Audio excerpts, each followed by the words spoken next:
Et bonjour à tout le monde, c'est Nicolas, j'espère que vous allez bien pour cette nouvelle vidéo sur Floor Planner. Et dans cette vidéo, on va voir comment on peut utiliser la caméra.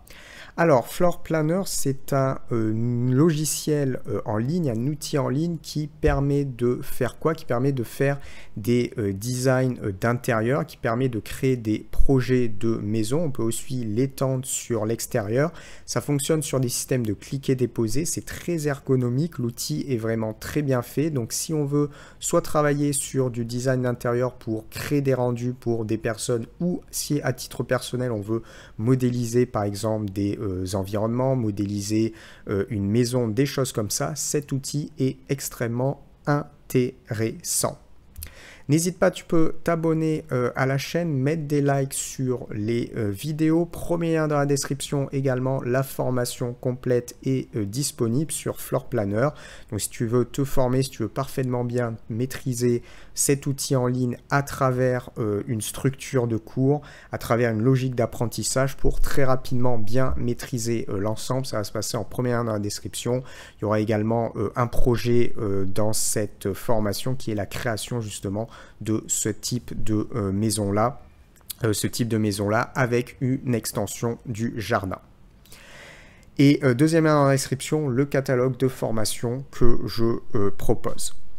Allez, on démarre avec la caméra. Donc, au niveau de la caméra, ici, une fois qu'on a créé notre conception, ou qu'on est en train de créer notre conception, on peut basculer d'une vue 2D à une vue 3D. Donc ça, c'est extrêmement intéressant dans ces types de logiciels-là qui sont vraiment faits pour gagner du temps en termes de modélisation d'intérieur ou d'extérieur. Donc on bascule sur la vue 3D qui est située ici. Alors là, je peux zoomer un petit peu. Vous voyez, on a créé un intérieur là, comme ceci.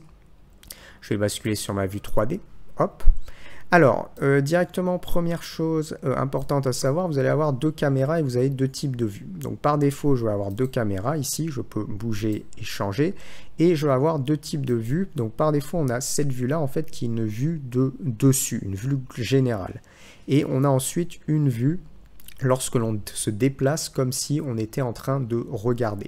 Alors au niveau de la vue générale, si par exemple vous ne voyez pas votre élément, ça paraît, je sais pas, vous avez votre caméra qui est par exemple totalement en bas, vous avez un écran, vous voyez rien du tout, en fait il faut cliquer ici pour réinitialiser, ça vous permet d'avoir votre vue générale. Donc ça c'est la première chose. Quand on est en vue générale, on va sur la gauche, donc on peut bouger notre caméra qui est située ici, donc on peut zoomer, dézoomer, zoomer, dézoomer ici.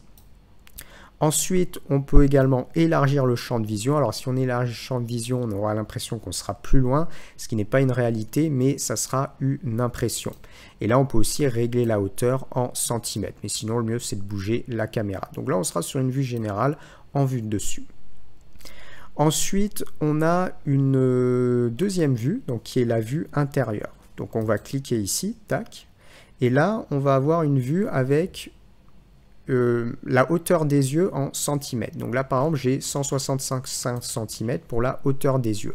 Donc là, je peux changer ma hauteur des yeux ici, mais vous pouvez aussi bouger votre caméra dans cette direction ou dans l'autre direction, suivant ce que vous voulez faire en hauteur des yeux.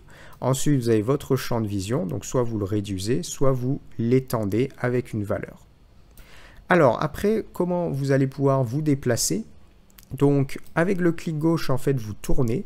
Vous êtes en train de tourner à l'intérieur de votre pièce, par exemple, ou de votre design.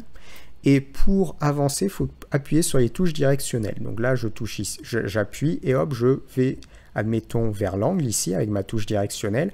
Je veux tourner pour avoir une vue de mon salon. Je fais mon clic gauche et je viens tourner. Et comme ça, on peut utiliser la touche directionnelle, la molette de souris, touche directionnelle et clic gauche de souris et on peut venir se déplacer très rapidement. On peut aussi l'étendre au jardin. Donc ça, c'est les deux types d'éléments que vous avez. Ensuite, ce qu'il faut savoir également, donc, c'est que par rapport aux paramètres d'exportation, vous pourrez utiliser des vues caméra. Donc, c'est pour ça que ça sera intéressant d'utiliser les caméras et de les mettre à jour. Alors, mettre à jour la caméra ici, c'est quoi? C'est qu'en fait, concrètement, pour que la vue soit enregistrée, admettons, je me mette ici. Si j'ai bougé, je mets à jour la caméra et du coup, ça va m'enregistrer sur cette caméra 1, cette vue-là. Et pourquoi c'est intéressant? Quand je vais exporter, je pourrais sélectionner vue mise à jour de la caméra 1 et tac, il me mettra cette vue-là. Alors ici, vous avez un petit onglet qui vous permet d'avoir des éléments supplémentaires. Par exemple, vous avez mur écorché qui peut permettre d'ouvrir les murs si on est à l'extérieur. Là, par exemple, vous voyez, je viens ici, mur écorché, tac, et j'ouvre les murs. J'ai également, par exemple, ici, afficher les plafonds. Ça, c'est si je suis à l'intérieur. Vous voyez, j'ai le plafond d'afficher où je peux désactiver le plafond. Enfin, vous pouvez rajouter une caméra. Alors, pour ajouter une caméra, le but, c'est quoi? C'est d'avoir différentes vues pour exportation. Donc là, je clique ici, plus.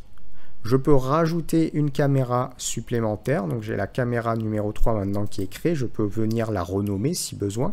Et là, admettons, cette caméra numéro 3, je vais aller chercher une vue d'une chambre. Donc là, j'ai créé par exemple une petite chambre. Je vais zoomer un petit peu, hop.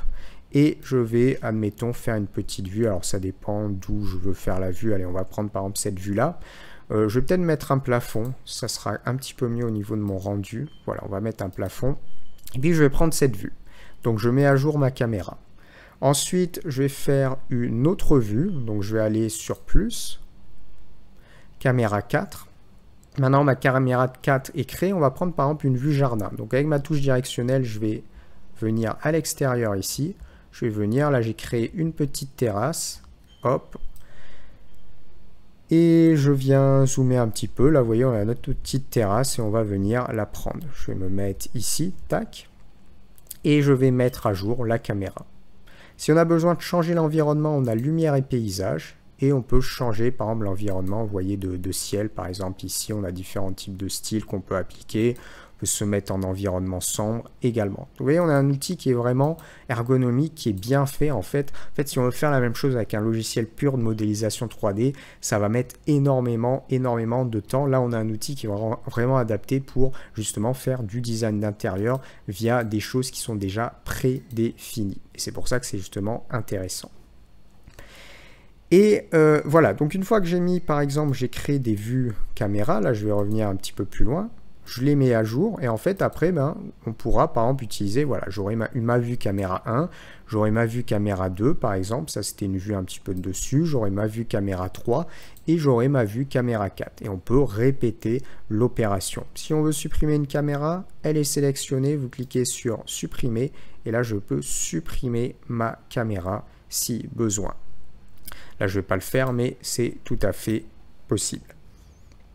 Donc voilà comment on va pouvoir faire. On est en 2D, on bascule en 3D, on peut naviguer dans notre espace et en même temps on peut travailler avec les caméras pour justement préparer des vues pour exportation. Allez, on va s'arrêter à cette petite vidéo sur Floor Planner. Donc si vous cherchez un outil en ligne très intéressant alors il y a une version entièrement gratuite pour faire, là par exemple tout ce que j'ai fait, je l'ai fait en version gratuite. Il y a également si on veut par contre exporter en meilleure définition, il faudra soit acheter quelques crédits, soit par exemple prendre un petit abonnement si on veut exporter en haute définition. Sinon, on pourra exporter qu'avec des images qui ne seront pas forcément très élevées.